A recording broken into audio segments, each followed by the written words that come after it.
live from the beautiful city of New Orleans in Louisiana, and we're at 107.7 FM. And we're doing really good there, I think. And thank you, Preston. We're also at the UFO Paranormal Radio Network at 105.3.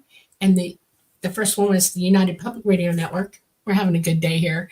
And we're on Roku, we're on Facebook, we're on YouTube, and I'm just flabbergasted. We have a wonderful guest, and we were chatting earlier and waiting for the show to start, and I just got all excited. This is a person who's from Wisconsin, and I'm so happy about this. I'm just going to turn it right over to you, Preston. Go. Thanks, Dolly. I hope you all can see us. All right, well, let's get going. Welcome, everyone, to The Light Gate. Can you believe it? This is episode 50. So it's kind of an anniversary there. It's pretty much just about a year. In 2 weeks, it will be 1 year, if I'm counting correctly. 52 weeks per year. So yeah, episode 50 of The Light Gate. I'm your host, Preston Dennett. And of course, my lovely co-host is Dolly Safran, contactee. And yeah, we have an exciting show tonight. We had a little bit of a hiccup last time we tried to bring him on. His power went out. These things happen, so we just jumped into a Q&A, but no, he's ready and waiting now. So this is going to be awesome. I've been following his research for a while. But before I bring him in, you know, I love to say hi to all you guys in chat because it's you that we do this show for. We have a wonderful little community here. It's growing fast, but I just really am just absolutely tickled to see all these familiar names here each week. So I just have to say hi to all of you guys. And let's start with you, Aussie Jen, first in chat. And a huge, huge thank you, Aussie Jen, for the super sticker. It means a lot. I am eternally grateful. Thank you, thank you, thank you. And Fun Talks TV, hello from Poland. Say hi in Polish, One of these days I'm going to learn that.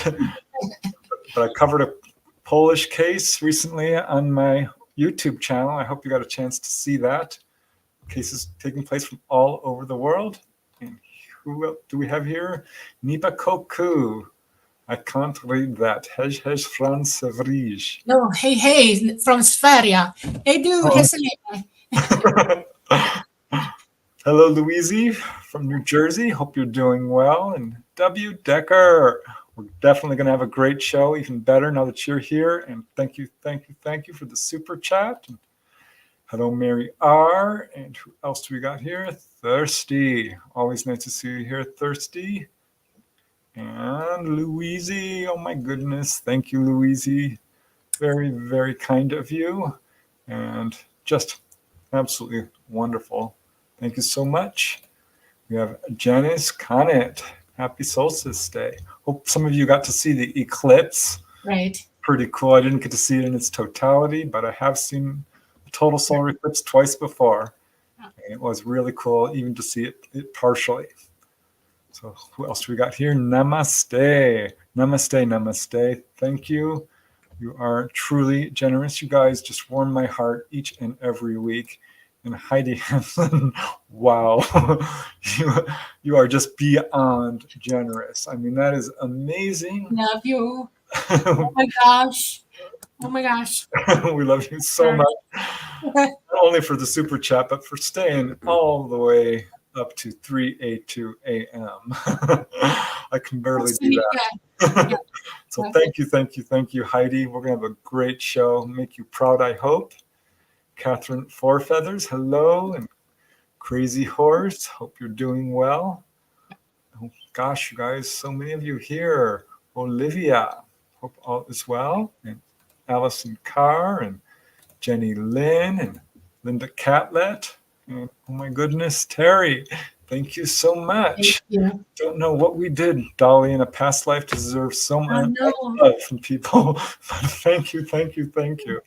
Oh, I do want to give out a hi to Amanita, who is sleeping right now in the UK, but will be joining us tomorrow morning. So hi, Amanita. She's so sorry she can't reach the live. So I just had to give you a shout out, Amanita. Hope you're having pleasant dreams right now.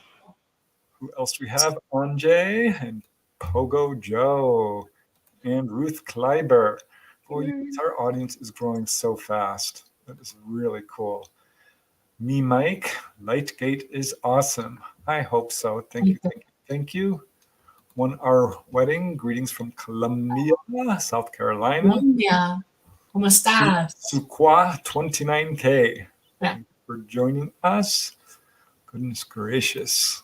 We have quite a crowd here today. KM, aka Aunt Cat Sadek. Nice. Thank you for joining us.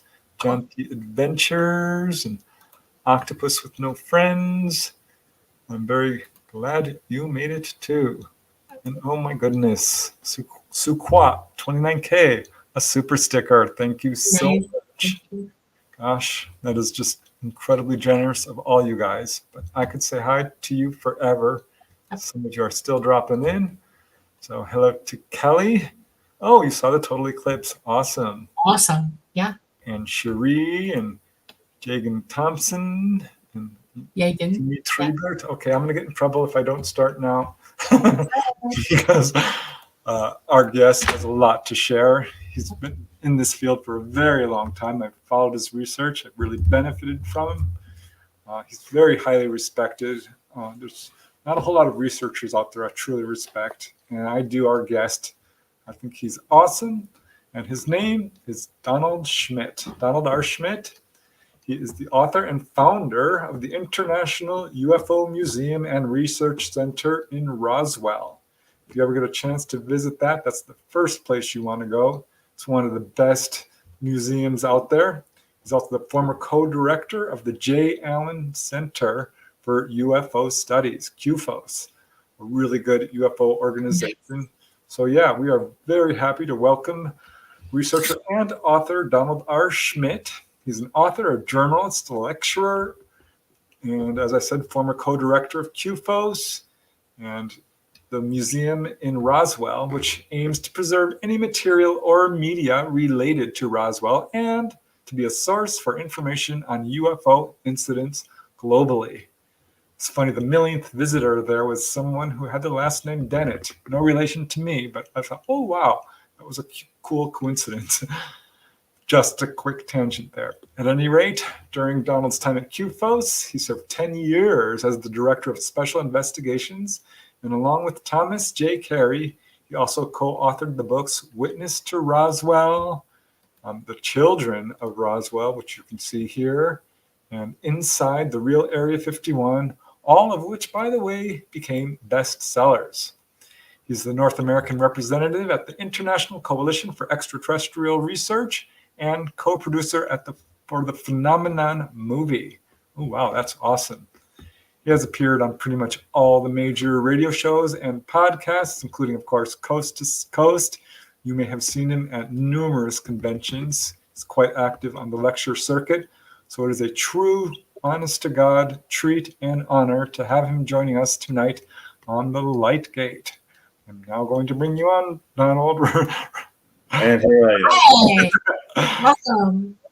Thank you. And again, my apologies to your audience that I had to deal with Mother Nature the last time. But fingers crossed that we'll make this a full show. So just in case that you do have some Q&A ready, if I my flying saucer picks me up in a little earlier than I expect, and I may have cut out. But yes, well, I know we were talking before the show where you live, Wisconsin. I know that area, actually. It's the home of my favorite science fiction writer, Clifford Simak. Oh, yes. Yeah, he wrote about it extensively in his stories, so I'm kind of familiar with it secondhand. As you mentioned, Preston, it was something that I was more on a dare some years ago.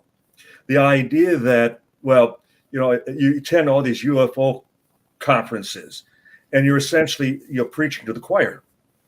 And I've always loved debating skeptics, but the debunkers, the scoffers. Yeah. And I've debated the late Philip J. Klass and Robert Schaefer and James McGaha, and Amazing Randy and Joe Nichols. And I'm even losing track after all these years. But I found that one of the biggest nuts to crack was doing the sci-fi conventions. And, I finally realized that, well, it essentially was a case of we were making their nonfiction. We were making their fiction into nonfiction. We were encroaching on their territory, and they were threatened by that. But once, I crossed that line, I was getting invited to sci-fi conventions.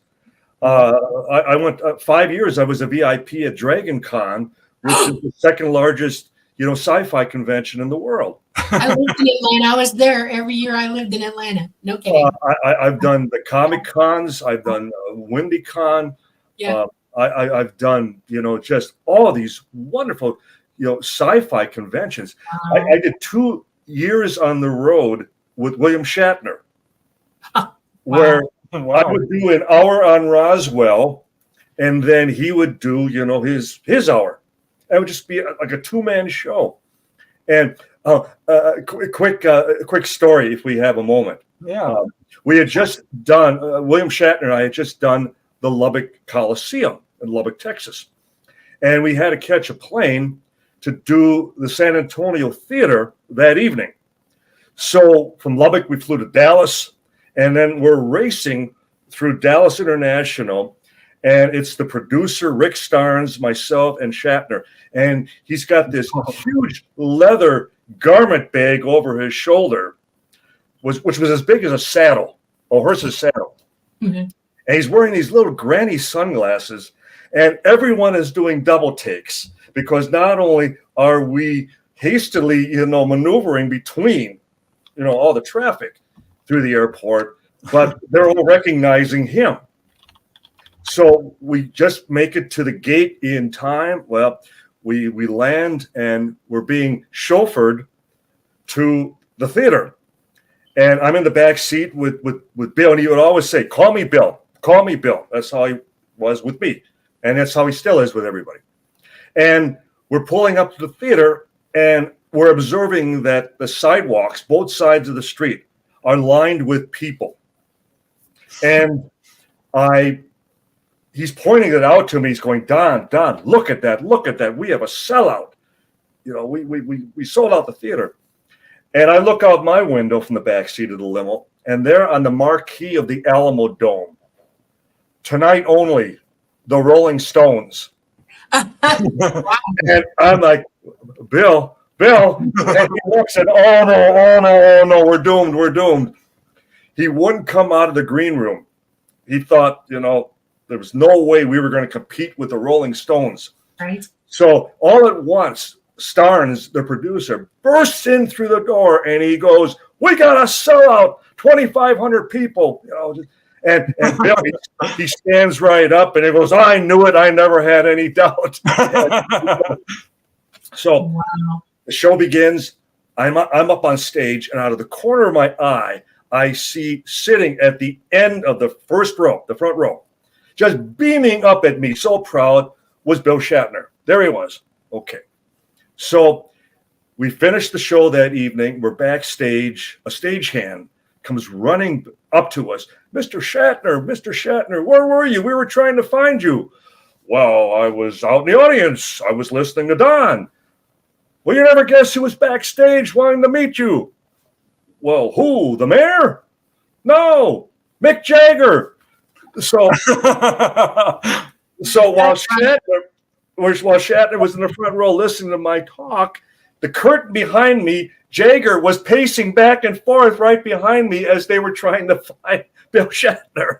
So wow. I can honestly state I'm probably the only ufologist in the world that during a presentation on the subject, I was sandwiched between Bill Shatner and Mick Jagger. So, that's awesome. Yeah, that's amazing. Huge honor. Wow. Yeah. And I have to give you kudos for confronting those Joe Nichols and Schaefer and Klaus. I enjoyed it. I enjoy that because it was something, and you mentioned CUFOS. It's the J. Allen Hynek Center for UFO Studies. And J. Allen Hynek will go down as the foremost authority, the foremost scientist to ever investigate the phenomenon.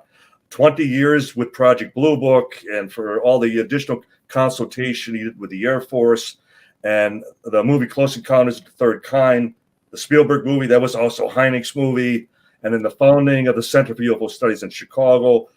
So I was so blessed in having worked with Hynek for the last 8 years of his life. And so not only was he my mentor, my teacher, my dear friend, but he was my scientific director. And I learned so much from him.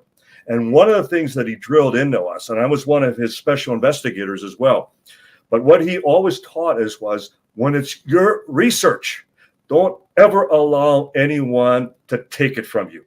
Right. That the moment you start going on the defensive, you've allowed them to control the narrative. You've allowed them essentially steal what you have rightfully earned. I mean, you have done all the spade work. You've separated all the wheat from the chaff, as he used to like this. He would like to say, and don't let them do that. It's yours. They can challenge you. They can question you, but you control the format. You control the debate, and don't let them ever win. And very sage advice. And so that's one of the reasons that I've never shied away from such a confrontation, because I think the best thing that I especially have going for me is the fact that I started out as a skeptic. That with Roswell, we were just so absolutely confident that we would make a single weekend jaunt to the land of enchantment and, prove that it was nothing more than a balloon device, as the government still maintains, or something just as prosaic, just as conventional. And here we are all these years later. I've had now 7 best-selling books on the case. I've led now 6 archaeological digs to the crash site, where we're still looking for remnants. We're still looking for physical proof. And we have demonstrated and been able to prove a number of things consistent with the crash. You mentioned the museum. We just had our 5 millionth visitor at the museum. Wow. And what I personally most proud of is the fact that we've tracked down and interviewed over 600 witnesses who were either directly or indirectly involved with what happened back in 1947. And down to a man, woman, and child. I don't care if you're talking about a 2-star general. I don't care if you're talking about a 7-year-old child. They all are describing unanimously something extraordinary. They're describing something that is beyond the pale. And for myself, having gone from a skeptic to where I can now say, Don, do you believe? And I'll go, no, I don't believe. I'm convinced. Yeah. I'm convinced. Well, I've done a full 180. I have no doubt. It's the case that keeps on giving. It's the biggest in the world. It's undeniable. And I think we still have a lot to learn about it. So we are still working on it, Preston. We are in the last month. I've tracked down. I've come up with 6 more families whose fathers gave them deathbed confessions about this.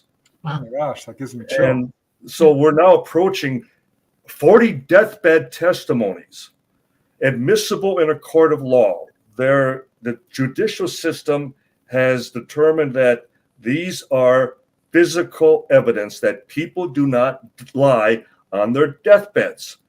And invariably, they all talk about the highly unusual characteristics of the wreckage, but they also all talk about the bodies. Not just the rumors of the bodies, but that they saw them. They were part of the recovery operation. They helped load them up into the back of the ambulance trucks. They helped assist in their being taken to the base hospital. They loaded them into the crates before they were flown out to destinations unknown, that type of thing. Well, before we get into all of that, because I can tell you've got a lot to share. Like I said before the show, I'm always very interested in how you got to hear from the beginning. When you're born and you're a little kid running around in the backyard and collecting tadpoles or whatever you did. Right. Mm-hmm. What was your journey? Did you believe in UFOs? Have you personally had any encounters? How did you get from there to here? First of all, I've never had an experience per se. I think we've all seen unusual lights in the sky. We've seen things that at first glance may have looked a little unusual, but welcome to the club. I mean, the nighttime sky, that's a wonderful thing about having grown up in the country, living in rural Wisconsin, that you have a full 360 panoramic view of a nighttime sky. I love it, and I pity those residing in larger cities where they just have no idea because of the light pollution alone, just what is out there. And that is, I think you both would have experienced the taking light amplification or night vision and just looking into the nighttime sky, and it's like pebbles of sand on a beach. I mean, it is just saturated. It is just covered from horizon to horizon. It is unbelievable. And you just walk away with just the awe of this level of human arrogance that, we're it. Yeah, we're the highest echelon of life throughout, the entire universe. And it's like, stop it. I mean, you'll lose the debate before you even open your mouth, because the only perspective you will have is from maybe the 5th floor of an apartment building in downtown Chicago. And don't tell me you know anything about the universe, let alone, the world itself. And so I spent a lot of time camping as a boy. I was a Cub Scout. I was a Boy Scout. And I just love peering into the nighttime sky. And you just let your imagination just go. Sure. And I grew up with movies like The Day the Earth Stood Still, and Earth versus the Flying Saucers, and Invaders from Mars, and that type of thing. And my favorite UFO movie is still the first Day the Earth Stood Still. And I got to meet, yeah. I got to meet and I got to know him very well. And then he personally came to the premiere of our Roswell movie at the Directors Guild in Hollywood. And that was the director of The Day the Earth Stood Still, the late Robert Wise. Oh. And the way he took us by the hands backstage, and he just kept, I am so proud of you boys. And that was coming from Robert Wise. And so, we've managed to impress, or I should say, get the attention of a lot of people in high places. And for that, I also feel very blessed. But getting back to my main impetus, my influence of getting involved with all this, I think any one of us who was alive on November 22nd of 1963, we will never forget where we were, what we were doing, and what our reaction was when we got that first announcement, whether it was in a classroom or in our home or on the road, that the president had just been shot, President John F. Kennedy. And we weren't there. We weren't in Dealey Plaza. We weren't in Dallas. We weren't witness to the event, but it's indelibly etched in our very psyche. We'll never forget. And that's something that I could expand on later in regards to eyewitnesses having faded memories and confusion as they get older. No. I can cite the Kennedy, and anyone who remembers 9/11, certainly. Rest of your life, you weren't even in New York, but you will forever remember, because it was that unprecedented. It was something that you just will never live beyond. It's like time was frozen at that very moment. So anyway, there was a book that came out, and I was an avid reader from the age of 6. My parents could tell you that with having 5 brothers, no sisters, and making out your Christmas list, what you want from Santa, I always had a list of books. Well, 5 brothers, really. I'm number 5 of 6 kids too. I'm the oldest, so yes, yeah. Wow. Yeah, but well, good for you, Preston, because I'm sure just wonderful memories. Oh yeah. And, again, it creates such a foundation that of support and love, that no matter what befalls you, no matter what happens in life, you are that solid because of that family, unit. So good for you. But anyway, my parents took me Christmas shopping, and I wanted to go check out the book section of the local department store. And there was a book that on the cover used the very same words that were being bandied about after the Warren Commission's report came out of their investigation of the Kennedy assassination. And there were the words whitewash and cover up. And it wasn't about the Kennedy assassination. It was a book about flying saucers. It was Frank Edwards' book, Flying Saucers, Serious Business. Love that book. Yep. And my first. Wow. And the chapter, Who's Driving, where it got into the occupant cases.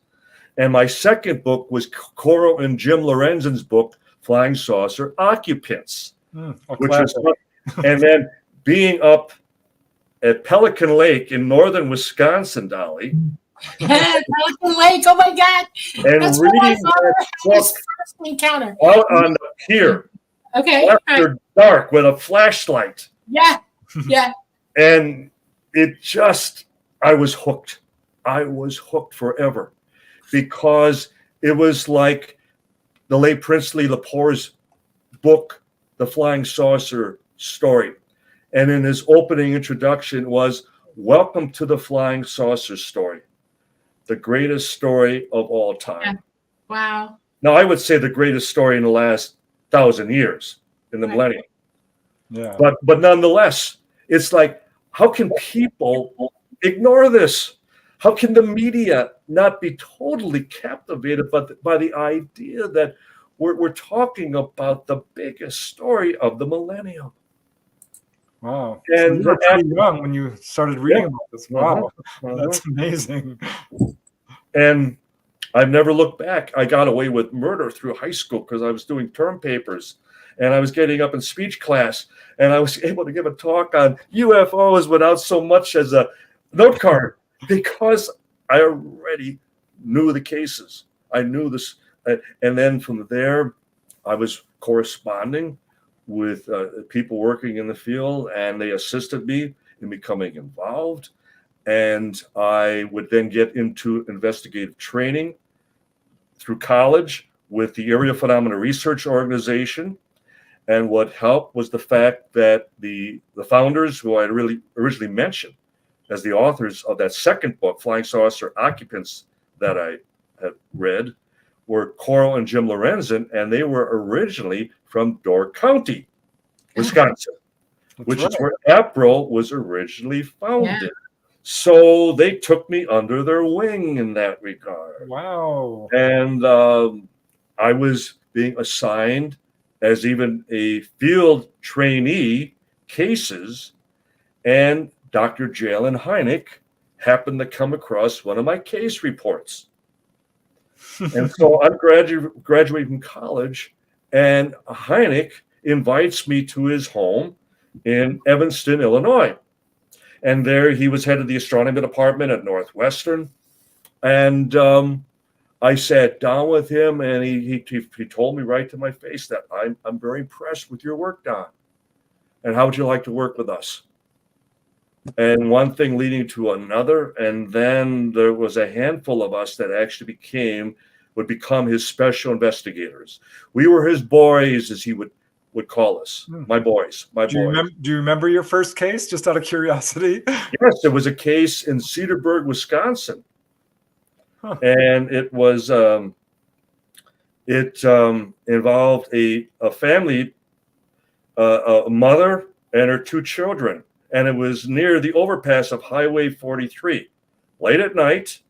And it was like a cooking wok, flat on the bottom and domed on top. And then it had a bit of a tail, but no wings, no propulsion, and it was lit up like a Christmas tree. Wow. And the fact that we were able to go back to the scene of the crime, as I like to describe it, and Hynek was impressed by the case. He was impressed enough that he wrote it up in the International UFO Reporter, which was the official publication of the Center for UFO Studies. And just one thing leading to another, and it got to the point that he was, I was going down to the CUFOS office on the average twice a week, and we were talking over the phone on a regular basis, discussing cases. And at one point, CUFOS put together an investigator's test to demonstrate as far as where investigators needed more training, more work, more experience. And I'll never forget, I was down after a board meeting at CUFOS at the Hynek residence, and the late John Timmerman was our treasurer. And we're all there afterwards and just before dinner. And John Timmerman would say to Dr. Hynek, you didn't have Don take the test. Why is that? And Alan laughed and he goes, he could test me. And I'm like, oh my God. Yeah, talk about now having to really step up my work because I have the foremost authority saying, you know, he could test me. So, but getting back to even Close Encounters, Dr. Hynek, who had consulted, he was the tech advisor on the film. Right. And they had just filmed his cameo where they're at Devil's Tower on the dark side of Devil's Tower. And so we had a dinner party, a celebration when he returned. And we had dined, and I was in the kitchen with Dr. Hynek. And so I said to him, I commented, so I suppose, Alan, Close Encounters now is your favorite UFO movie. To which he smiled and he went, no, Don, I still agree with you. It's still the day the Earth stood still. Wow. So, as a matter of fact, Dr. Jalen Hynek's favorite UFO movie was The Day the Earth Stood Still. I'll put Close Encounters there in the top 5 for sure. I would too, certainly. But that we still Day the Earth Stood Still. Wow. Yeah, the remake, don't bother. No, don't even bother. Don't even bother. Yeah. It's like, why would you even try to remake that? Well, and you know, without getting into, you know, the theme of the movie, the idea that back then with the Cold War and the very thought that as we were experimenting with rockets and the thought that we could launch nuclear warheads on rockets, and for the first time, we literally did become a threat off the planet. And so the very premise that we would be visited and we would be warned, you better start behaving down here, otherwise we will exterminate you, we will eliminate you, because now you're starting to concern us. The remake and the thought that why should they care if we destroy ourselves by polluting our environment? Exactly. How does that become a threat to them? I mean, it just was a non-starter. It made absolutely no sense. And you're absolutely right, Preston. Why would you even bother to make a remake? Yeah, it's a classic. Yeah. Well, what's interesting, you know, getting back to the whole theme of this show, Roswell and UFO crashes, that was, you know, this is a field that's experienced a lot of skepticism in terms of even UFO occupants. People didn't want to touch that. And of course, UFO crashes was anathema. I mean, no taboo. Totally. And what was it? Scully, his book was panned and debunked and attacked. And then I guess it was Stringfield. And Leonard Stringfield in 78, yes. And even then, it was an uphill battle for him. It was, but he became a magnet. And we dedicated one of our books to Len because not only was he a dear friend, but a colleague who shared a lot of his confidential inside information with us, because that's one of the reasons, and I think if you were to look into his background, that he would gain the confidence of so many of these potential whistleblowers who are talking about all these alleged retrievals, not only throughout America and Canada and Mexico, but even throughout the world. Yep. But mainly because Len was such a gentleman in honoring their confidentiality that he did not reveal, even to his closest allies and colleagues in the field, the names of these people. So much so that Dr. Hynek was constantly trying to get Len to even give him a name, a sampling, someone that he could, go and talk to as a third party and see if the story could be confirmed, see if we could come up with additional names, see if it might be something that we've heard about from another source. And what wonderful corroboration. We now have two witnesses to the same event. And so, I believe that most of your audience, and I would suggest most of our colleagues in ufology, aren't even aware of the fact that Dr. Hynek, and for all of his failed attempts to get Stringfield to share all this confidential information, that Dr. Hynek finally would pose the question, what if I were to bring in someone that is someone just beyond approach, someone who just by his credentials, by his reputation, I mean, not only that he's a national hero, but that there would be no way that the skeptics could attack him in any way, and that witnesses would feel very comfortable, very confident in working with this individual. And that individual was none other than Neil Armstrong. That's a big one. Apollo 11, first man on the moon. And Armstrong, I mean, Dr. Hynek just didn't put that name out there. He just didn't throw it out there. It was because Armstrong had agreed. Armstrong was teaching at that time at the University of Ohio in Cincinnati. And so he had agreed. He was already willing to tackle the possibility. And we all know the rumors of supposedly what they saw on the moon and supposed comments that were made, on the part of Armstrong that, well, we're not alone here. There's somebody, that type of thing. And we've heard these stories for years. Well, the irony is that here was Armstrong actually wanting to jump into the idea that it's beyond just, we know of a presence, we're aware of their being there, but we have their technology, we have the hardware, and there have been efforts to reverse engineer it, and that he wanted to be part of that. He wanted to crack, that ultimate mystery, and it didn't happen. It still didn't happen. Armstrong would get transferred to a consulting job in, I believe it was Iowa, shortly thereafter, and so he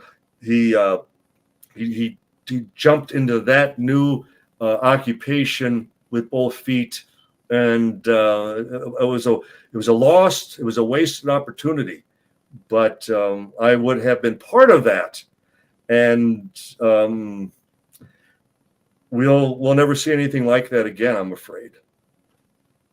Yeah. Well, I wrote to Leonard Stringfield, and he was very kind. He responded, autographed one of his status reports for me. And I knew right then and there, this is a forefront of UFO research. Why isn't it being taken more seriously?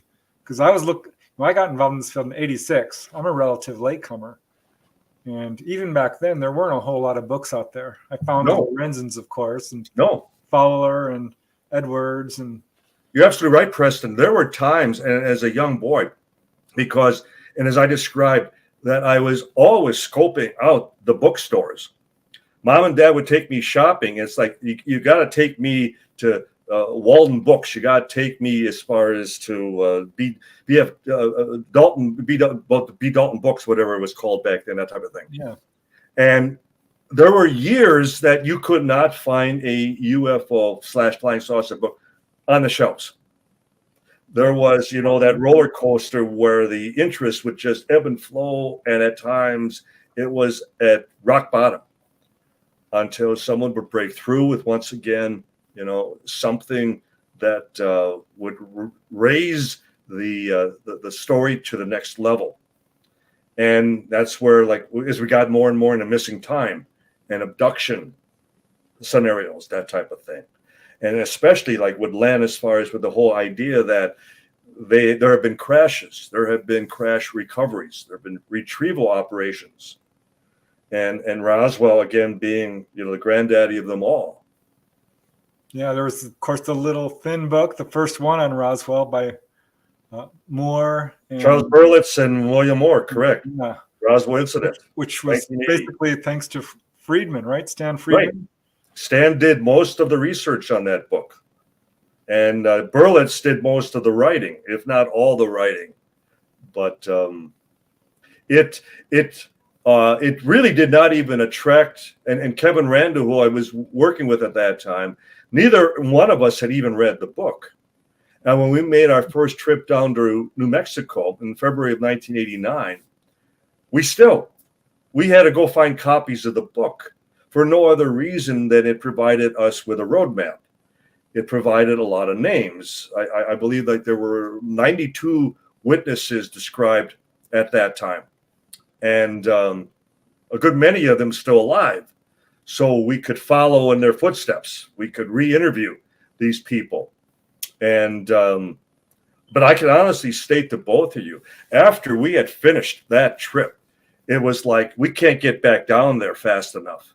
Because as we were talking to more and more first-hand witnesses who were describing the wreckage, and they were describing that memory material, this material that was practically indestructible, but the memory material specifically that you could fold, you could crease, you could crumble into a ball, and each and every time you would place it down, it would unfurl. It would unravel. It would flow like water as it would smooth out to its original shape and size. And we're looking at one another, hearing this over and over again. It's like this material possessed perfect memory. It was memory material. Yep. And especially back then, it was nothing we had. We weren't even close to that back then. It was artificial skin for the craft. It's interesting you mentioned that, Dolly. Within weeks after Roswell, and knowing by all the eyewitness testimony, and because we had done the book on Wright-Patterson Air Force Base, which was a predecessor to Area 51. 51 wouldn't even come into existence until 8 years later in 1955. Yeah. So Wright-Pat had the Foreign Technology Division. If you so much as had a recovered Russian MiG fighter, or all the hardware from the Nazi Germany post World War II, Imperial Japan, it all went to Wright-Pat for analysis and breakdown.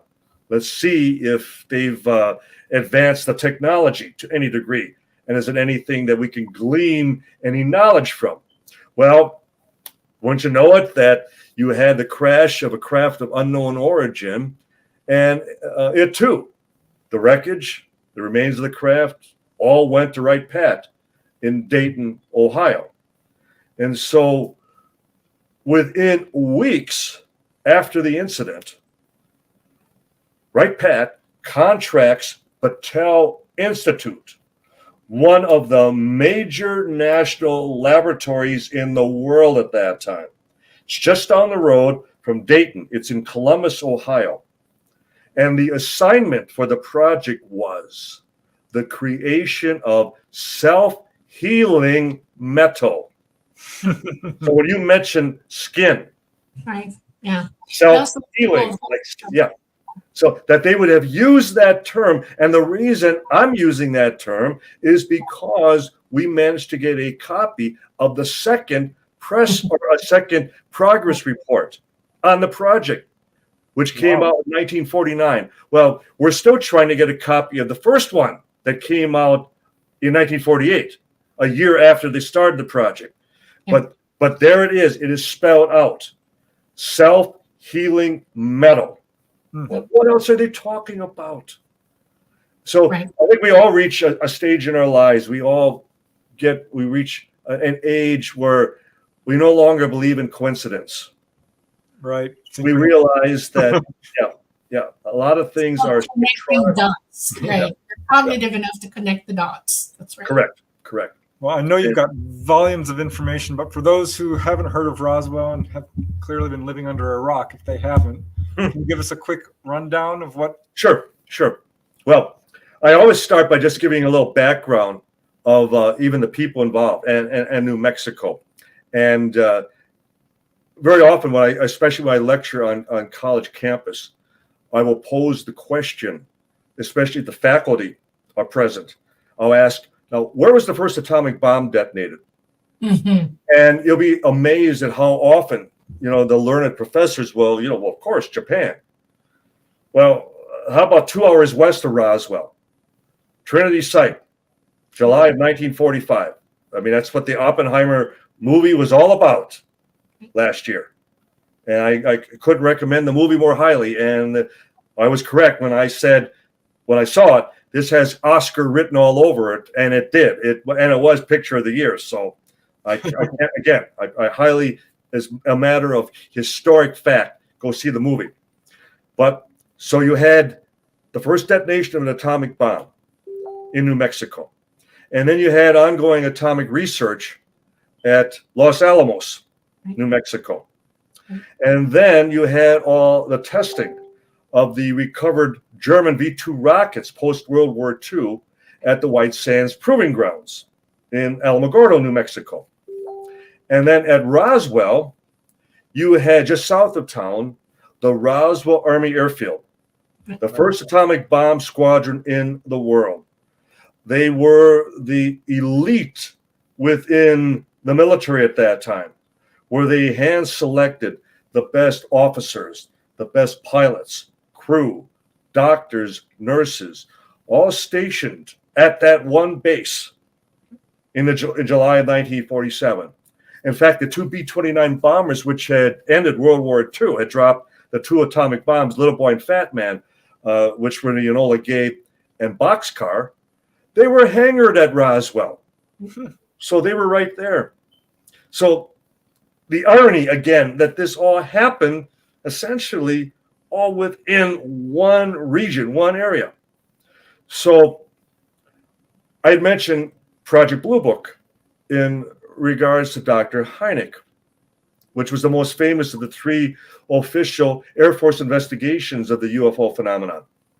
And according to Blue Book, there were more UFO sightings in New Mexico than anywhere else in the country at that time. It was as though someone else was very interested in our military potential. Yeah. And what better place? White Sands was a UFO magnet. New Mexico was a UFO magnet. Yeah. No question. So, late evening of July 2nd, 1947, severe lightning storm in the high desert of Lincoln County, New Mexico. Ranchers would describe that between the thunderclaps, they heard what sounded like an explosion. The next morning, a ranch foreman by the name of W.W. Brazo discovers a debris field, a huge debris field of the strangest material that neither he or the ranchers, even a state police officer, could identify. So that's Sunday, July 6th. He loaded up boxes of this bizarre material, the back of his pickup truck, made the 75-mile drive in the Roswell, but he doesn't report it to the military. He goes to the courthouse. It's the sheriff. And it was Sheriff George Wilcox who then notified the base. Yeah, and he knows it's not a balloon at this point because he's seen those, right? Exactly. Well, nobody is identifying this as a balloon or anything conventional. Again, no one has ever seen anything like this. So it's the very head of intelligence, Major Jesse Marcel of the 509th Bomb Wing, who retrieves a box of the wreckage from the sheriff's office, takes it back to the base. And we need to keep in mind that back then, this was a 4th of July holiday weekend. Most of the base personnel were home on leave. Nothing was being tested. Nothing was reported missing. Skies were clear. All was quiet. So what does this represent? And then the very base commander, Colonel William Blanchard, he is immediately alerted. So you can see that it is rising in importance. That now we have the very base commander also involved, and he too has no idea what this material is from. It's clearly not from any form of balloon, but it's not from a plane. It's not from a rocket. It's not from anything that they are aware of. Right, and this is just this memory metal, the I-beams. I-beams, the fiber optics, right, and the material that was practically indestructible. So, do we need to break for the top of the hour now, or should we? Yeah, sure, we can do that. And then we'll just quickly continue. Thanks, Don. All right, you guys, thank you. We are watching The Light Gate. This is episode 50. I'm your host, Preston Dennett. My lovely co-host is Dolly Saffron. Our guest tonight is Donald R. Schmitt, author and researcher specializing largely in Roswell, but really has done quite a bit more than that. And just so you know, we are streaming live on 107.7 at the United Public Radio Network. This is in the beautiful city of New Orleans, Louisiana. Also at the UFO Paranormal Radio Network at 105.3. We're on Roku. We're on YouTube. We're on Facebook. So huge thanks to all the people involved in making this show. Really appreciate that. And we've covered quite a bit of subjects already. We've talked about Donald's entrance into the field. How as a young kid, he started buying UFO books and really became interested in this subject. Joined CUFOS, the Center for UFO Studies, befriended Jalen Hynek, and some really interesting stories about Bill Shatner and Mick Jagger. And we've just begun to really even look at Roswell. I don't know how we're going to get all this information out that you have, but let's do our best. I have a question. Did any of them mention how heavy this metal was and stuff, debris that they were picking up? Was it heavy? They all described it as being practically weightless. That's right. Okay. That it felt as though you weren't even holding anything in your hands. Right. And that it was paper thin, and that they even had a hard time describing the material. They would refer to it as metal-like, right, but it wasn't metal. It was plastic-like, but it wasn't plastic. So there too, it was a new material. It was a new alloy, a new composite, something that they couldn't put words to, and also again demonstrate just how unprecedented that. Like Marcel, who was the head of intelligence, and that would have made him the #1 intelligence officer in the country at that time. Yep. And before he died, when he would state that, and I'll quote him, being familiar with all materials, as you just mentioned, Dolly, being familiar with all materials, both foreign and domestic, this was nothing made on this earth. End quote. So that was the only explanation they were left with. You know, how much more profound, how much more direct can you get? You know, it wasn't made on this earth. It wasn't like it could have been, or it resembled something of a higher intelligence, higher intellect. No, it was not made on this earth. So they had pretty much concluded it wasn't Russian or Chinese or German at this point. Well, even Colonel Blanchard, the base commander, he would say afterwards that because we couldn't identify it domestically as being one of our own, that we felt it had to be Russian. But then the moment we started handling it, we realized, God help us if it is, because this is so superior to any of our materials. And he said, but they quickly realized, no, it wasn't from here. It was when it had any markings on it. Russia marks everything. They let you know it's theirs. That's absolutely correct. Absolutely correct. So, all right. So moving on, Colonel Blanchard, So Blanchard, he would then. Now, I want your audience to realize too that if it's just a case of going to check out some strange material, just humor the rancher for that matter. Yeah, just go along with him and go check it out. You send out a couple of enlisted men, a couple grunts, as they would be called. Just go check it out and report back to me when you arrive back at the base. No, he sends out Marcel, the head of intelligence, and the head of counterintelligence, Captain Sheridan Cabot, already suggesting that it may be something foreign, because that would be Cabot's specialty. He's the head of counterintelligence. So you're sending out your two lead intelligence officers to go and investigate this. And so it's the next day that the officers, they would fill up 2 entire vehicles with the wreckage, which I should point out covered an area, based on all the eyewitness accounts, of almost a mile in length.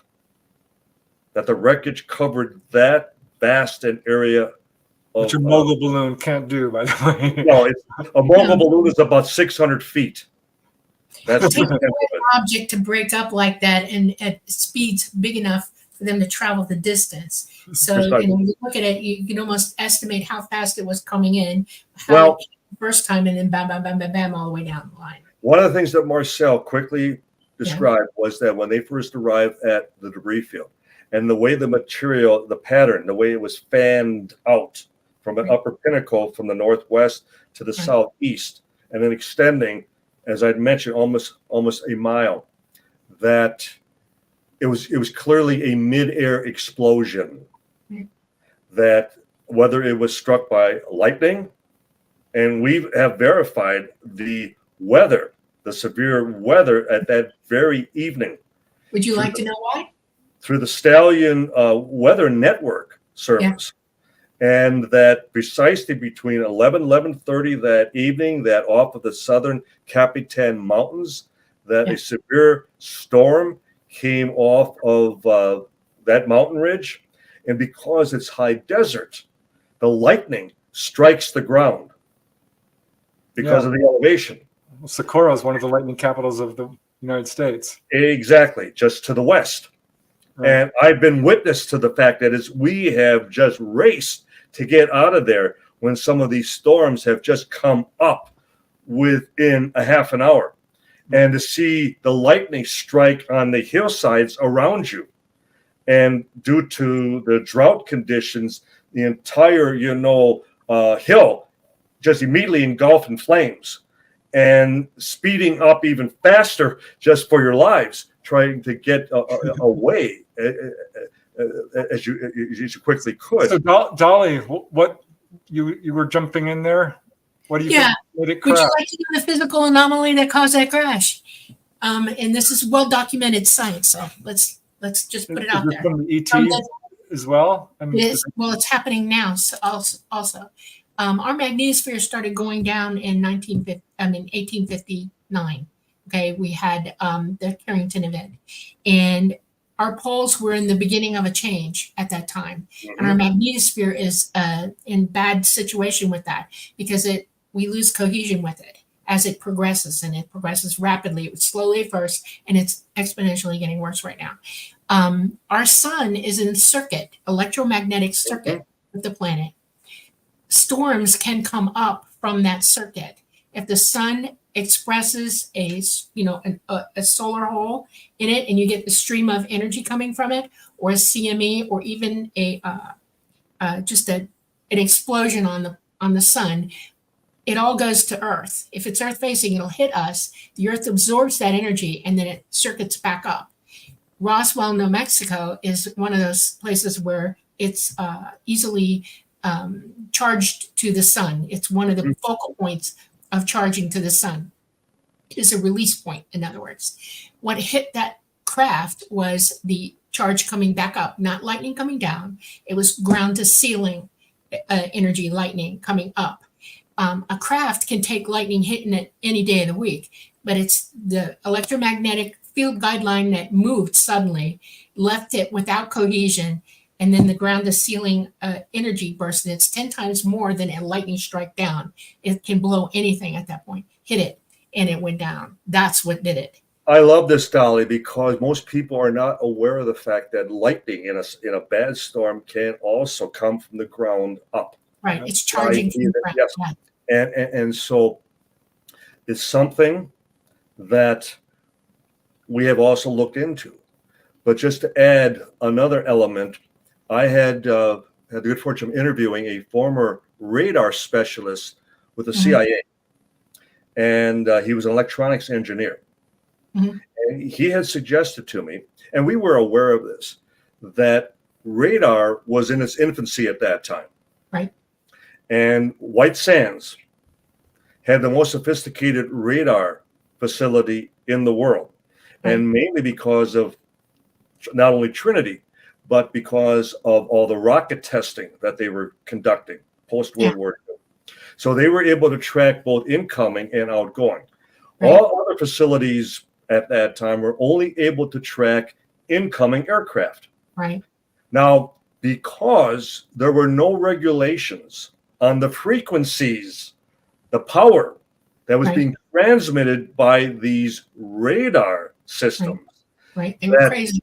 Right. That it was creating, and then especially within a lightning storm, which would either supercharge these frequencies, make them even more erratic, unpredictable, and less stable.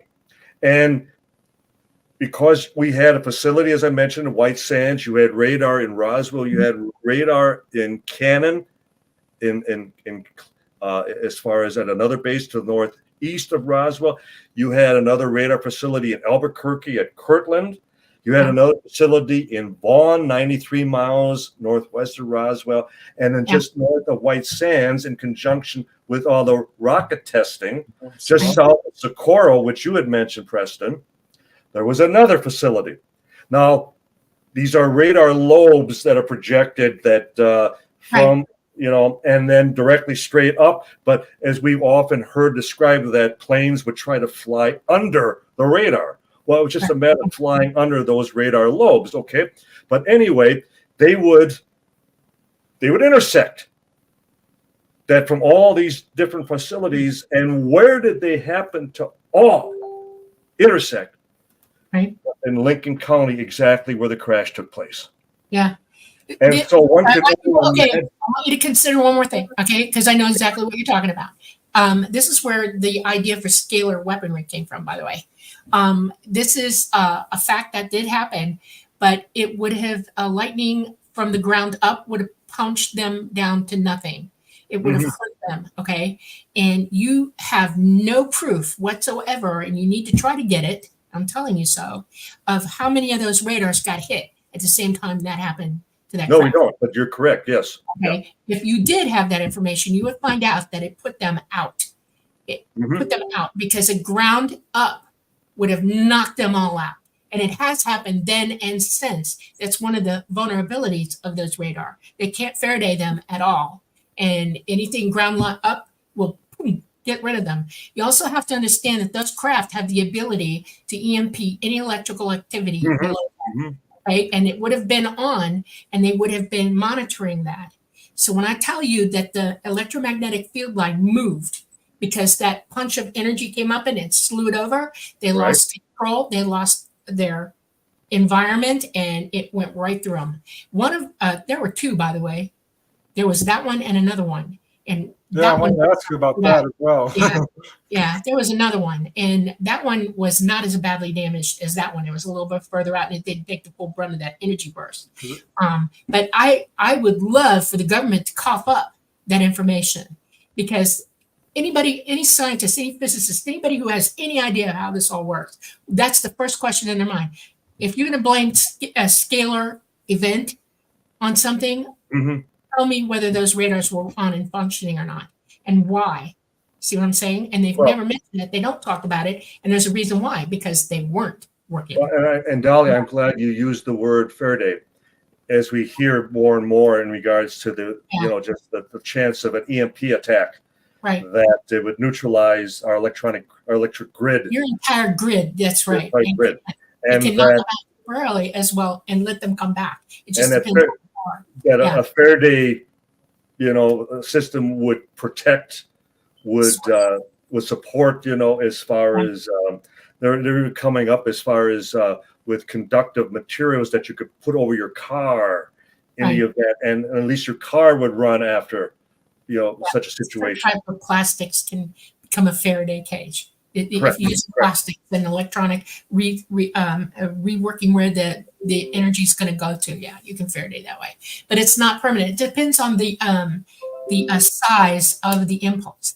In other words, some of them are so large. I mean, if you got an X-class scale to the 12th, it's going to fry anything. It don't matter what you Faraday at that point, it's going to eat it.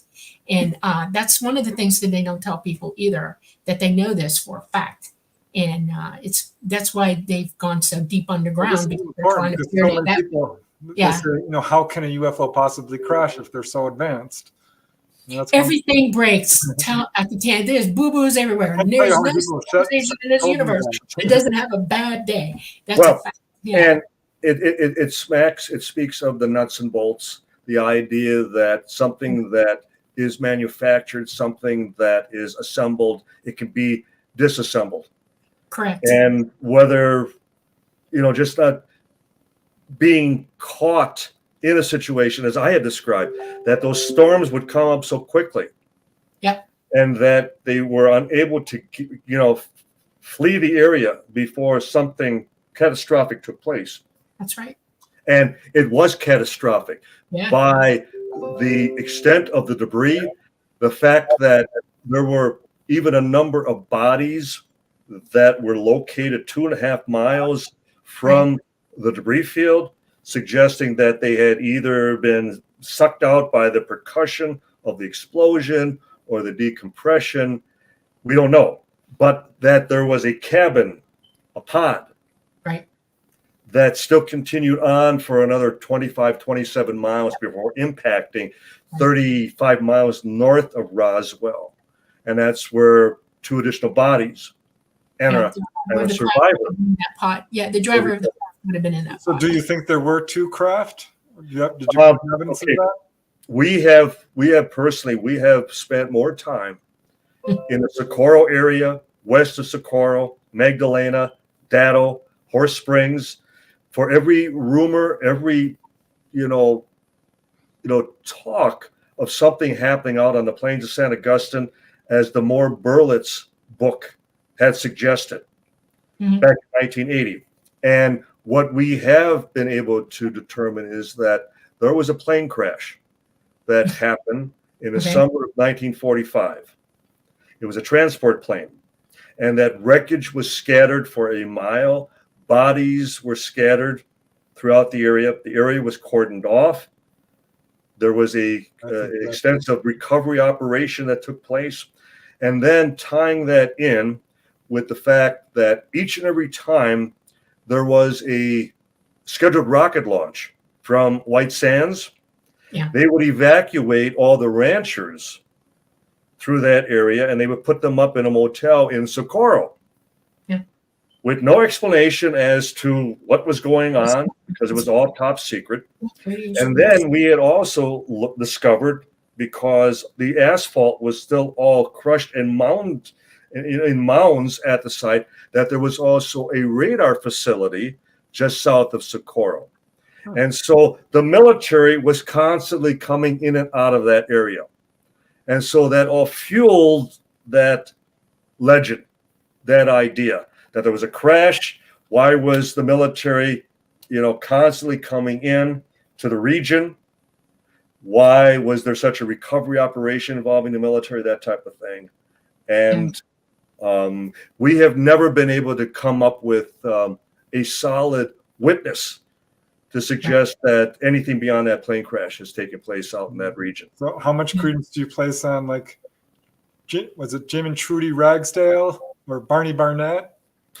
Or because there's a lot of characters who are coming in here and making all kinds of claims. Barney Barnett, we had interviewed his wife, and we had interviewed his niece, who had kept a diary from her aunt. And so the diary covered that entire period, June, July, August, that whole summer. And there was absolutely no mention, and the fact that there was no mention of his working out in that region during that time. He was a civil engineer. He worked for the government. Right. He was, and so we had our fingers crossed, believe me, both of you. We were so hoping that we would have written documentation that something actually strange had happened and that Barney's wife had entered it in the diary, and it wasn't to be found. Was Dr. Heineck aware of other types of UFO sightings that involved crashes or landings around Roswell? So he knew what was going on, right? Okay. Well, what's interesting, Dolly, is that we were not aware until after Dr. Heineck passed away, and going through all of his personal effects, all his personal files, that when he had moved to Scottsdale, Arizona, in the last 2 years of his life, and when he had retired from Northwestern University, they had willed him an abandoned observatory in the Truth or Consequences area of New Mexico.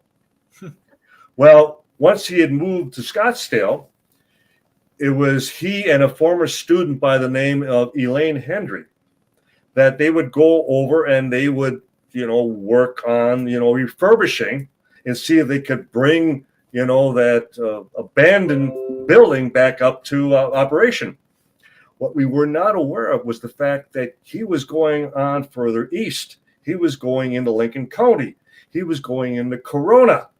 He was talking to all these people that were named in the Berlitz Moore book, who still resided in that region, and he was with his own handwritten notes, writing down, their answers to his questions about the crash.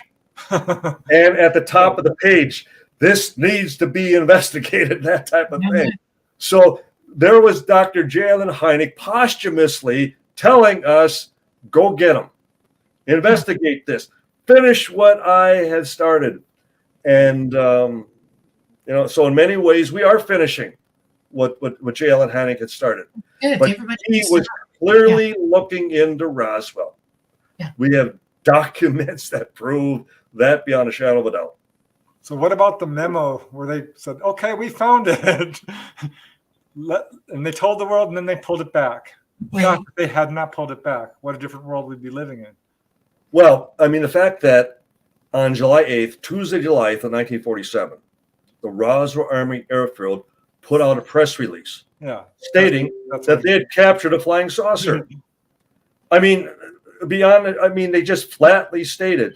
In other words, the first atomic bomb squadron in the world is actually admitting we got one. We have a flying saucer in our possession. Was that Colonel Blanchard who did that? Yes. But I need to point out to both of you that just redressing for a moment, when the ranch foreman, Brazel, first came in the town, that was mid-morning, Sunday, July 8th, when Blanchard had sent Marcel, head of intelligence, and Cabot, head of counterintelligence, to go investigate. Blanchard immediately got on the horn. He got on the phone to call his boss, who was General Roger Ramey, head of the 8th Air Force, headquartered at Carswell Army Airfield in Fort Worth, Texas. Now, Ramey was in Denton, Texas. He wasn't at the base. He was there for a plane dedication and with his family for the July weekend. So Blanchard would speak with General Ramey's chief of staff, who was Colonel Thomas J. DuBose, who we interviewed and we got a sworn affidavit from. Wow. DuBose would retire a brigadier general. Brigadier general telling us, what he firsthand witnessed. So anyway, how are all these DeBose, people talking? I mean, aren't they under any kind of NDA? well, this was again at the end of his life. All right. And their attitude was originally a non-disclosure statement is for 25 years. All right. It's not for a lifetime. And a lot of times they would be reminded, well, we're going to extend it, that it's going to go for another 25. We see that with the Kennedy assassination, that every time another 25 years elapse, they say, well, we're going to extend it another period of time. Most recent during the Trump administration, that we were hoping that more details would be released, more documents, and they once again, the CIA, no, we cannot disclose, we cannot release these documents. Okay, so much for those of us who believe there is much more to it than that just a lone assassin. But anyway, DeBose would then contact the Pentagon. And he leaves word of what he has just been informed of from the base commander of the first atomic bomb squadron in the world, Colonel William Blanchard. And within minutes, who should call DeBose back but the deputy commander of Strategic Air Command, General Clements McMullen, ordering him to contact Blanchard and have them immediately have some of the wreckage flown through Fort Worth, Carswell Army Airfield, and at the very base commander there, Al Clark, would then assume possession of the wreckage and fly directly to Washington to the Pentagon. The point I'm making, you two, is that Washington already had the wreckage in hand by late Sunday evening, July 6th. No doubt about it. Yeah. The point is, the press release doesn't go out until Tuesday at noon, Right. July 8th. Yeah, so they knew. So Yeah. it wasn't just Blanchard putting out the press release. Washington was also fully involved. Oh, God, we're so close. I have a question. Infuriating. There is this concerns me because if you know anything about radiation, you know that these craft are radioactive, and all those little pieces are going to be highly radioactive. I also know the Army well enough to know that they all had bloody Geiger counters in their hands out Yes, there. yes. So were they? How aware were they to be very careful with it and treat it like hazmat? I mean, They were. And Okay. in fact, Marcel would describe that one of the first things they did was check. The rancher had stored the largest piece of it in a livestock shed Oh God. next to a one-room shack. It was called the Heinz House, Hmm. which is where the two officers and Brazel stayed the night before they went to actually start the recovery, Oh, loading geez. up all that wreckage. Mhm. And Marcel went out with a Geiger counter and checked it for radiation. It was minimal at best. So already we were starting to think, now, are we talking now about an atmospheric craft, a scout craft, something that is launched from, say, a mothership, something else? So as a result, it would not be radioactive in the sense that it would come through the radiation belt and be highly radioactive. There are two fields of radiation on a craft. On the inside, there's a none. Mhm. On the outside of it, oh boy, is there ever. Okay. Right. And it's a particular type of radiation and it has a signature that they all well know now. Okay. It's not like your x-ray that you get. Okay. Right. And if the type of debris that they were encountering, that's interesting to me because the skin of it would have been in a field that protected it. That's Mhm. why I wanted to know. Mhm. The reason I wanted to know that was I'm confirming it to myself that you all did what you did and you knew what you were doing. And that's Yes. good. Yes. Okay. And no radiation that was of any concern. In fact, for all the men who were part of the recovery, and we were talking dozens of witnesses who we tracked down, and as they would describe, even being shoulder to shoulder on their hands and knees, picking up every last shard of this. What spooked them the most, what frightened them the most, wasn't that it was radioactive, because they weren't even wearing gloves. They were not wearing any form of, what we would call a hazmat, any form of protection back then. But the fact that they saw this for being as strange as it was, and they felt that they were being contaminated. They felt that they were handling something that would at some point make them extremely ill, that they were just the guinea pigs out there doing, all the dirty work. So did you ever find witnesses who were just too scared to talk? Yes, many times, Preston, that they were just too scared, too reluctant. One of the witnesses to the survivor was the late Elazar Benavides. And it took us the better part of 2 years to get him to talk. And it was his wife who described to us that she was first informed of his experience within a year after they married. And they married 2 years after the incident. Wow. So she's hearing about this back in 1949. And he was assigned guard duty at Hangar P3, which it's called now Building 84. It's where all the wreckage and the craft and the remains transited through. It's where everything was stored before it was all crated, boxed up, and shipped out. And his story was that they were called in to relieve another group of military police. And they were posted behind an ambulance truck. And there were the configuration, what he thought at first were children under sheets on these gurneys, a number of them within this hangar. And they were loaded, they were instructed to load them in the back of this ambulance truck. And one of the men stepped on the draping sheet, which pulled it free. And there he was within 6 inches of his face. Wow. And the eyes open.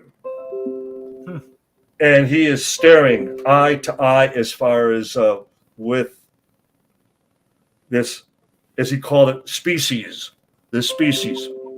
Yeah. And so his wife would describe to us that they were unable to sleep in the same bedroom for 40 years because he would jolt up in bed night after night after night, screaming out, yelling out that he just could not ever remove that image, that face from his memory.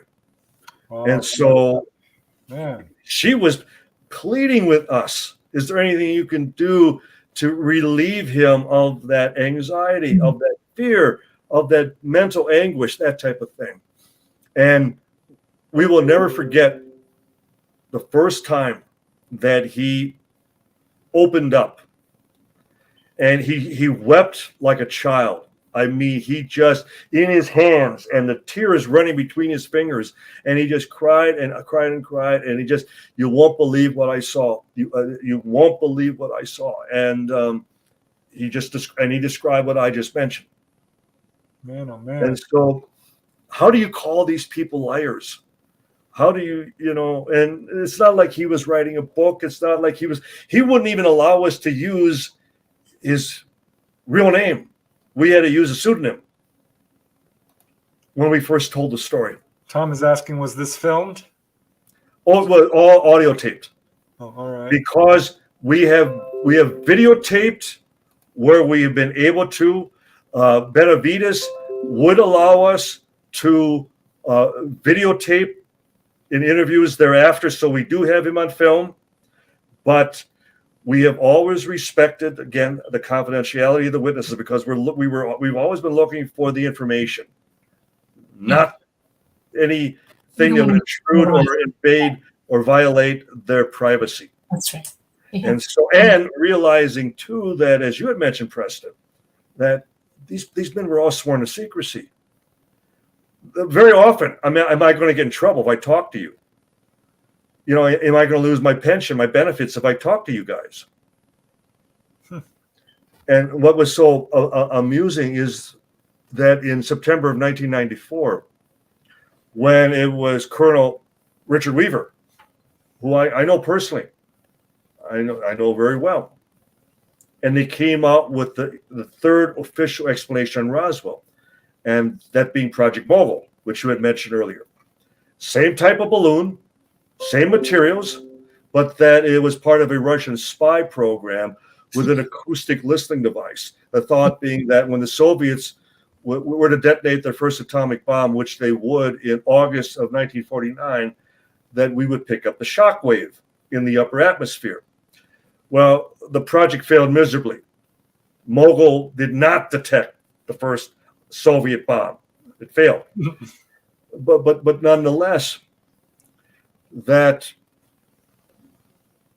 at the same time that Mogul was presented as a new theory, it was the Secretary of the Air Force, Sheila Windhall, who put out a statement, and they put out an official release on the part of the Air Force that all Air Force personnel were hereby free to talk about their involvement in the Roswell incident in 1947. Whew. Okay. So nobody picked up on what we immediately did. I mean, there was a room full of reporters at the Pentagon press room. And, all the witnesses, I mean, it clearly proves that we're not hiding anything because we're telling all Air Force personnel that they can now openly discuss this. Well, what nobody picked up on was the fact that there was no Air Force in July of 1947. Thank you. This was an Army incident. How does the Air Force absolve the Army of anything? Thank you. I was waiting for that. It was a red herring. It was like, how dare you? And the joke was that whenever we would show this to witnesses thereafter, one of them even tore it up and said, they think we're that stupid? Yes. And it's like, well, yeah, they do. And they think that the American public is that stupid. And they certainly think the American media is that stupid because there wasn't a single reporter in the room that went, wait a minute. There was no Air Force at the time of the Roswell incident. Wow. Yeah, I get messages about Wright Pat because it's Air Force now, but it was Army when this all happened. Right Okay. field. It was right field, correct. Yeah. Army Air Corps, correct. They get a little violent about it sometimes too. I mean, wordy even.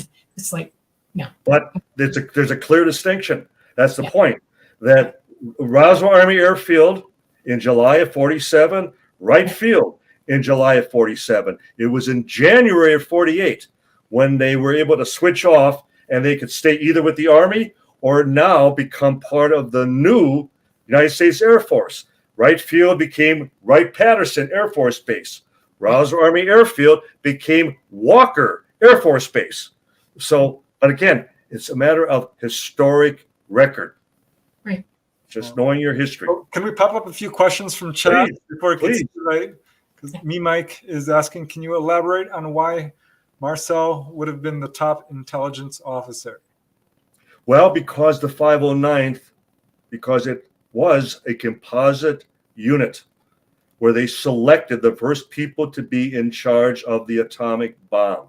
So I'd mentioned earlier where they selected the best officers, pilots, crew. If you swept the broom on that base back in 1947, it was because you were the best sweeper in the entire U.S. military. you all had a top security clearance for the atomic bomb. Now, Major Jesse Marcel was the head of intelligence of the 509th. He had a top security clearance for the atomic bomb. And in that capacity, that would have made him the lead intel officer in the entire U.S. military at that time. Okay, now someone else is bringing up, and this is a question I wanted to ask Colonel Corso and his claims of reverse engineering. I had met the late Colonel Philip Corso on 2 occasions. So I got to interview him extensively. And I found that what he knew firsthand, but that he was constantly having to fill in because he was not stationed. He was at Fort Riley in Kansas City when this happened. And then he would claim that he saw things that came through in a truck, not on a plane, as they were, as far as transporting materials and bodies off the base at Roswell at that time. Now, Corso did not write the book. It was written by Dr. William Burns. I know Bill very well. I consider him a good friend. But it's a huge book. I mean, I would have a hard time. I mean, I've written individual chapters about Major Jesse Marcel and about other witnesses involved. But the idea that I could write a whole book about Jesse Marcel, no, I would have to add a lot of padding, a lot of fluff. Mm-hmm. And I'm afraid that's what most of that book is, because all of the quotes, the conversations going back and forth between the principal witnesses at Roswell are all fabricated. They never happened. It was just, it's a novel. It's just recreating what Bill Burns, envisioned the conversation would have involved at the time as they were part of this recovery operation. Now, one of our star witnesses for our second book was the late Frank Kaufman. And Kaufman would have claimed that he was part of the Nine, which was part of a recovery team. And a good number of them from off of the base at Roswell who arrived, and Kaufman was then assigned to be part of the retrieval, and that he would see everything from the remains of the craft to the bodies involved. Now, as we started to doubt Kaufman's testimony more and more, and then especially after Kaufman passed away, I believe it was like 2001, we found all of his forged documents. We were able to determine his exact rank at the base. He wasn't an officer. He was a staff sergeant. He worked in personnel. He had forged signatures.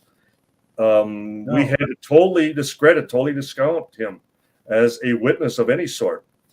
Well, sad to say that when Corso was researching his book and providing information to Bill Burns, he went to Roswell on 2 occasions.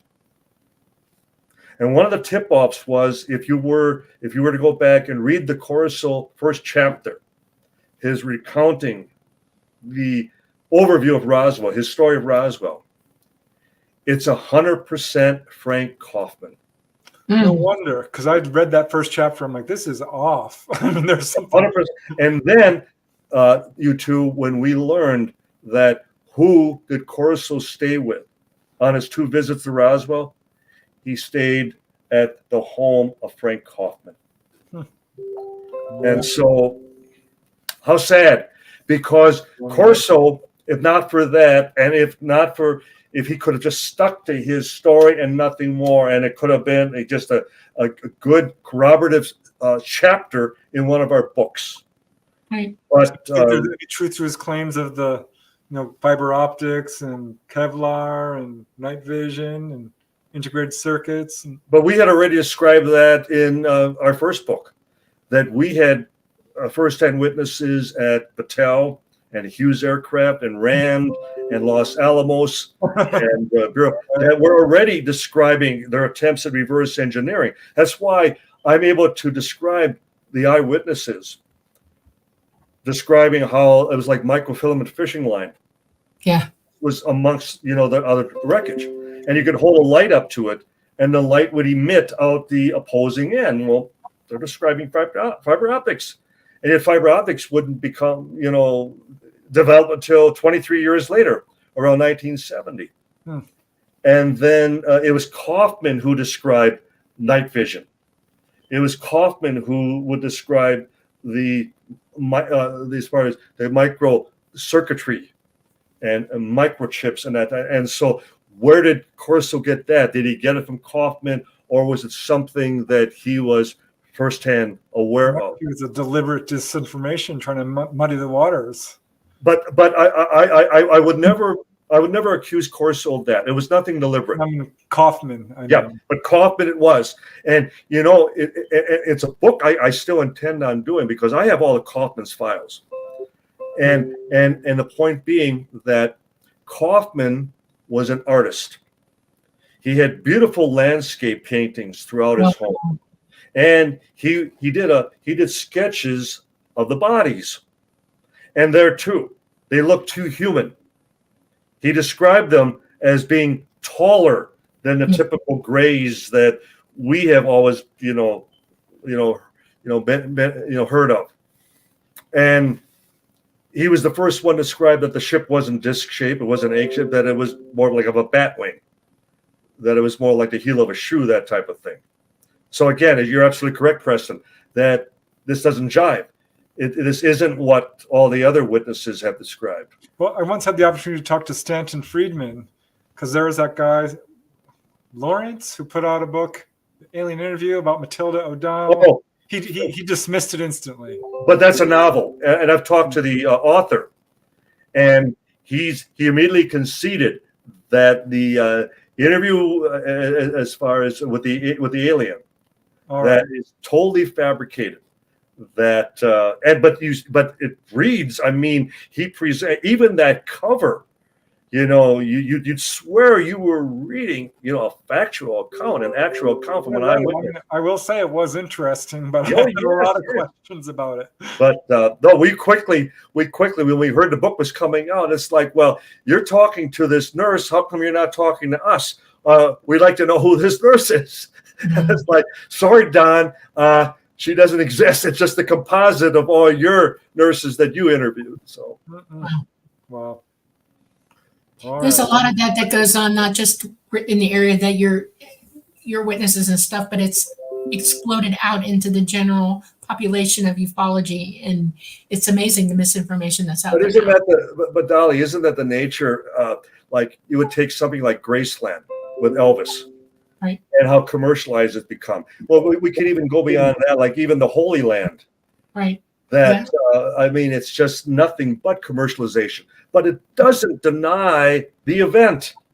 Right. It doesn't deny the events of in the Holy Land. It doesn't deny that Elvis existed. And in this case, just because we have a museum and that you have a lot of charlatans, I shouldn't even say a lot, that we have a handful of opportunists who have tried to capitalize on the event.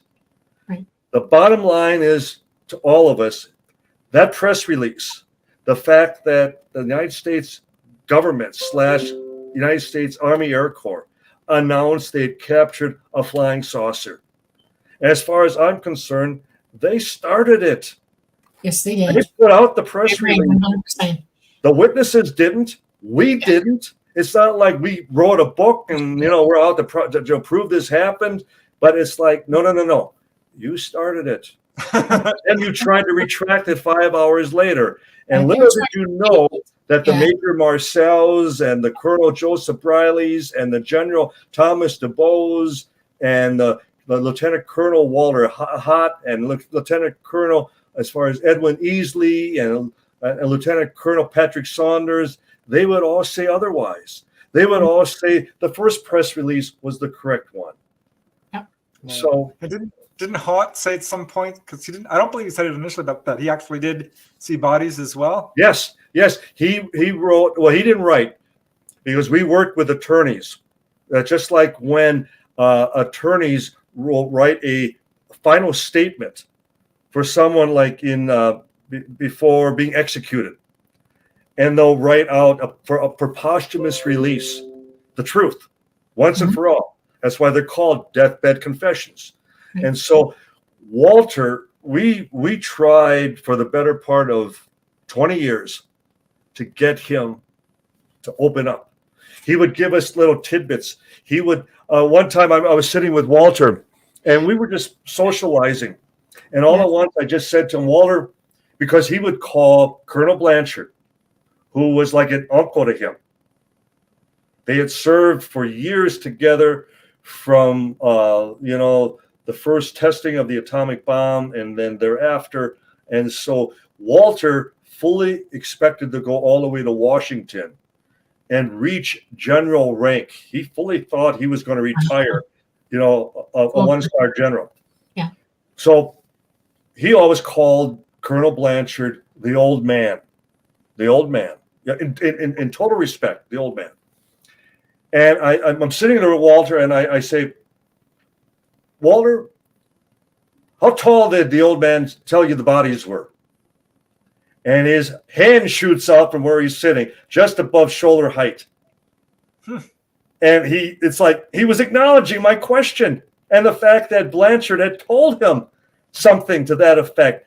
And he brings his arm down and he looks at me and he goes, "You rotten SOB." You know, because I had tricked him. Well, I wasn't trying to trick him. I was just showing him that, Walter, you can confide to me. You can talk to me. Well, I can only imagine the stress all of these people had. There was 600 witnesses you've now documented. There's probably more than that, right? This is the tip of the iceberg. Oh, I can't tell you, Preston, how we regret we didn't start 5 years earlier, because some of the most relevant, some of the most important witnesses, would have been around yet. Yeah. Should we have started 5 years earlier? And I can't tell you, it's one thing to deal with reluctant witnesses who just flatly refuse. I swore an oath and I'm never going to talk about this again. And they take the information to their graves. But we would find witnesses. We would finally track them down at a time that you didn't have the internet. You couldn't type in someone's name and an address or phone number would come up. We had to literally, physically track these people down. And we'd find them and we'd call, and the wife would pick up and we'd hear that they just passed away a year before.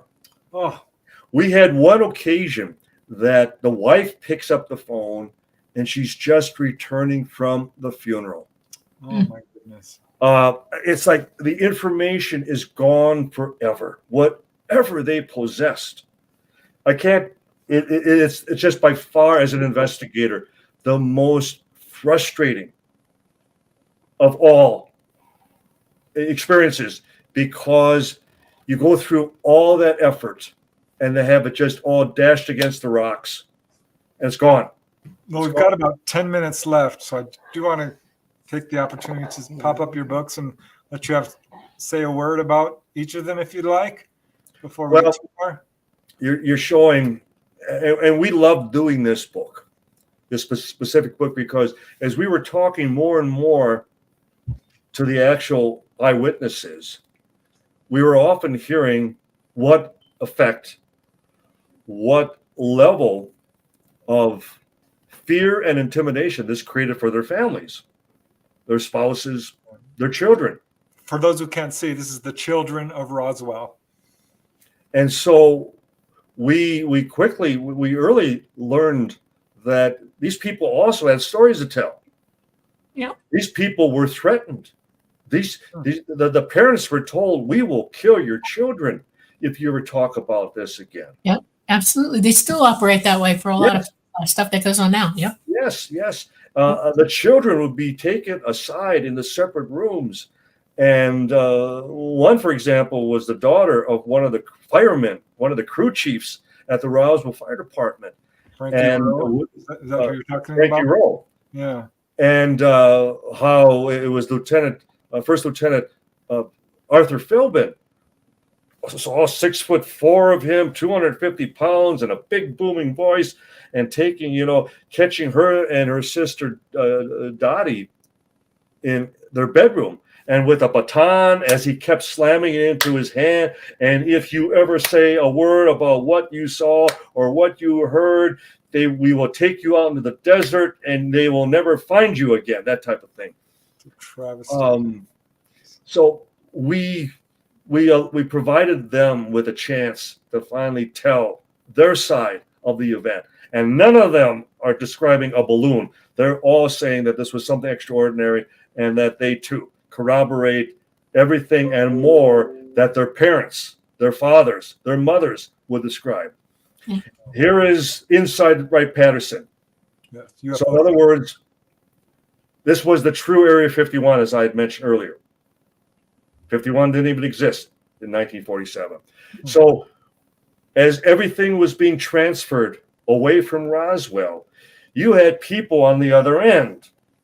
as the wreckage, the bodies would arrive at Wright Field, we started to track down those who were there, those who were at Foreign Technology Division, those who were on those flights, those who would unload those crates at the base, those who were, who worked as far as base commander and as deputy commander.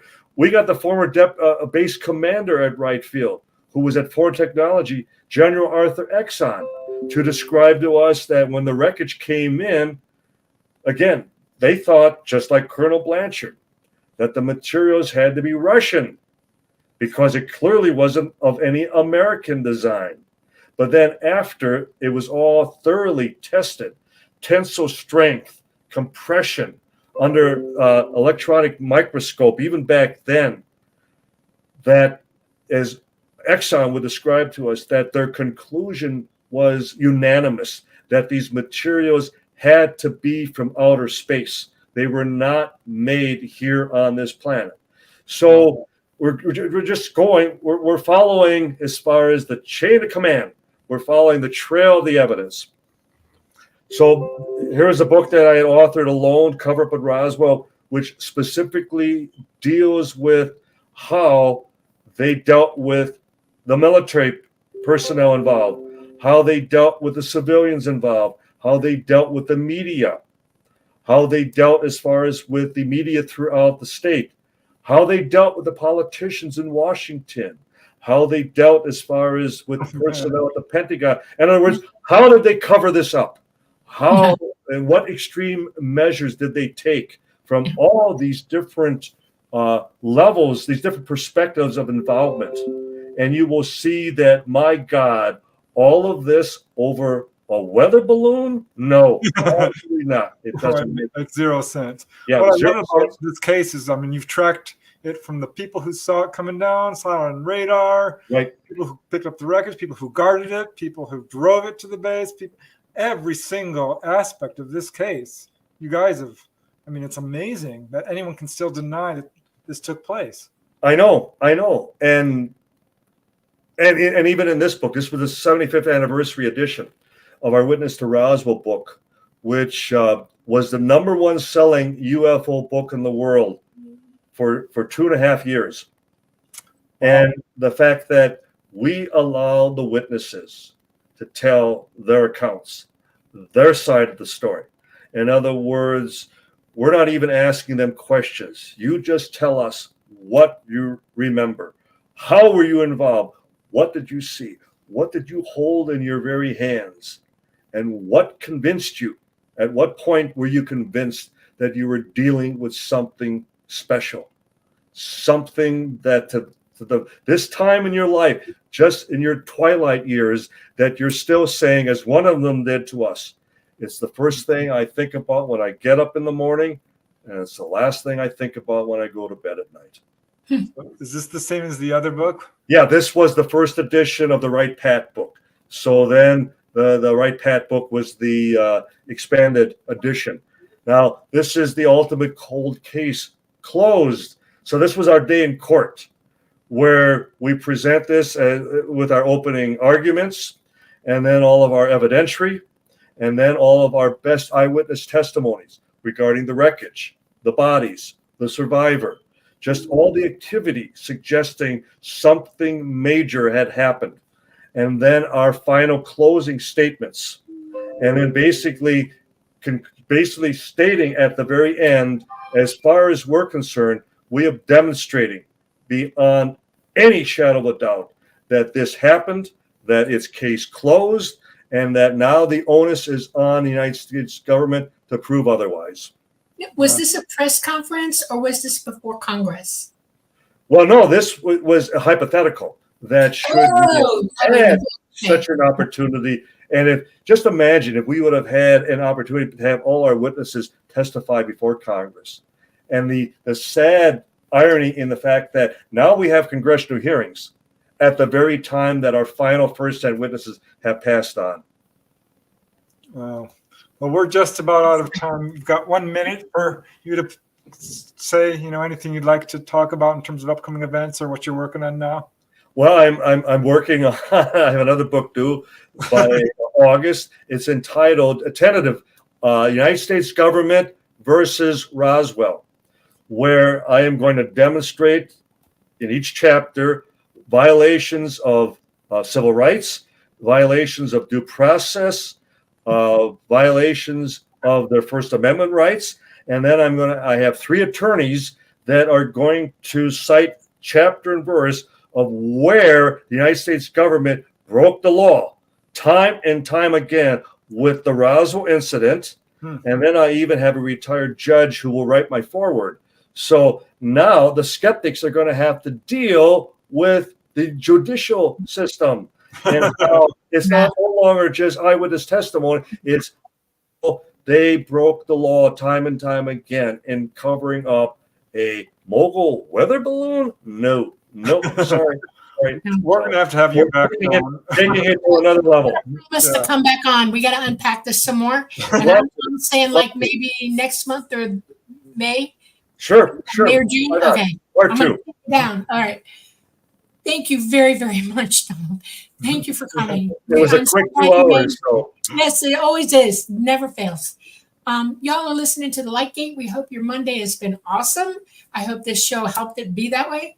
Between a solar eclipse and this, it should be stellar. You've all been listening to us on the United Public Radio Network at 107.7 FM from New Orleans and the UFO Paranormal Radio Network at 105.3 FM.